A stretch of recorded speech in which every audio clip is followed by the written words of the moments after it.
भारत और जापान की उस मजबूत दोस्ती का सबूत है जहां से दोनों देश पूरी दुनिया को देख रहे हैं।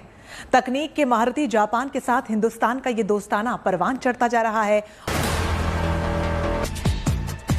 दरअसल ओस्लो में भारत के शिपिंग मंत्री सर्बानंद सोनोवाल और जापान के उप मंत्री की एक हाई लेवल मीटिंग होती है। इस मीटिंग में कई मुद्दों पर सहमति बनती है। भारत में जापानी निवेश, पोर्ट, डिजिटलीकरण, ग्रीन पोर्ट्स और स्मार्ट आइलैंड्स और अंडमान और लक्षद्वीप को अगला टेक्नोलॉजिकल मरीन हब बनाने की योजना पर। और दोस्तों, आगे बढ़ते हुए आपको बताएं कि जापान में तिजारती और सनती ताल्लुकात में नई पेशरफ सामने आई है। वज़ीर तिजारत की जापानी कंपनियों को मंसूबे में शामिल होने की S-400 के आगे खड़े होके ये सारा कुछ तकरीरें वगैरह की। कहा जाता है कि ये जो एयरक्राफ्ट का डिज़ाइन है और इसकी जो एबिलिटी है स्पीड के हवाले से, ऑल्टीट्यूड के हवाले से अनपैरेलल है।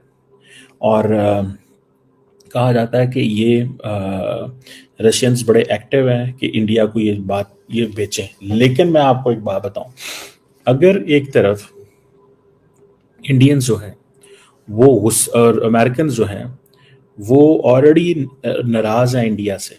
किस चीज़ पे नाराज़ हैं? वो कहते हैं जनाब कि आप तो रशिया से इक्विपमेंट लेते हैं। तो इस क्राइसिस के बाद इंडिया नाराज़ है अमेरिका से कि आपने हमारा साथ नहीं दिया। और अगर ये इंडियंस जो हैं दोबारा Su-57E लेने चले जाते हैं S-400 के बाद, तो क्या अमेरिका काटसा एक्ट को इन्वोक करेगा कि नहीं करेगा?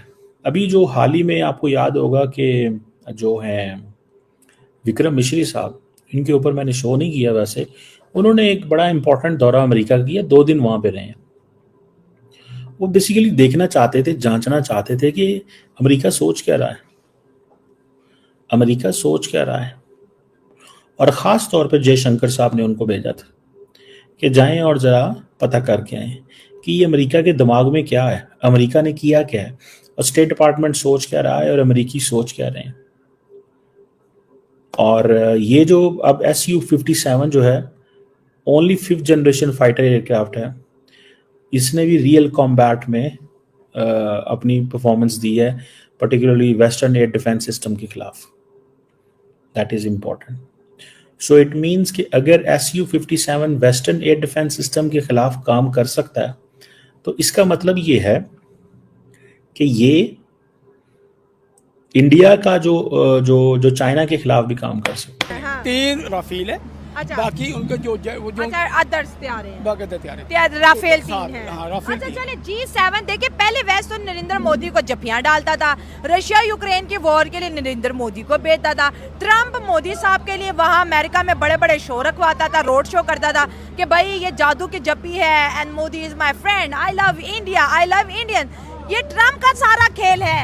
ये बेशक ट्रम्प खिलवाड़ किया उसने इंडिया के साथ 100%। आई नो, मगर मैं समझता था कि ट्रम्प वापस आ गए तो लगता है ये ठीक पर्सन है, लेकिन नहीं, ये आउट ऑफ सिलेबस क्वेश्चन है। नहीं, सबसे पहली बात है कि एक बात बता दूं, इस पूरी दुनिया में कोई बंदा कमजोर के साथ होता है? नहीं, ठीक है। उसको पता है ये अंदर से इसकी हवा भरी है, इंडिया में मोदी की हवा है, इसके अंदर कुछ नहीं है। ये he is not strong man, you know. अगर पाकिस्तान को अल्लाह के फजल करेंगे, पूरी दुनिया में पाकिस्तान की फौज नंबर 1 फौज है। G7 ने इंडिया को नहीं बुलाया तो G7 ने पाकिस्तान को भी तो नहीं बुलाया ना। वो एक पॉलिटिक्स है ना, वो बुलाएगा, टाइम आएगा इंशाल्लाह, टाइम विल कम कि ऐसा होगा कि अल्लाह के फजल कर पाकिस्तान नंबर 1 होगा। क्योंकि पाकिस्तान की फौज जो है ना, ये नंबर 1 है पूरी दुनिया में। और इसके साथ सबसे बड़ी है जो अल्लाह ताला ने हमें जनरल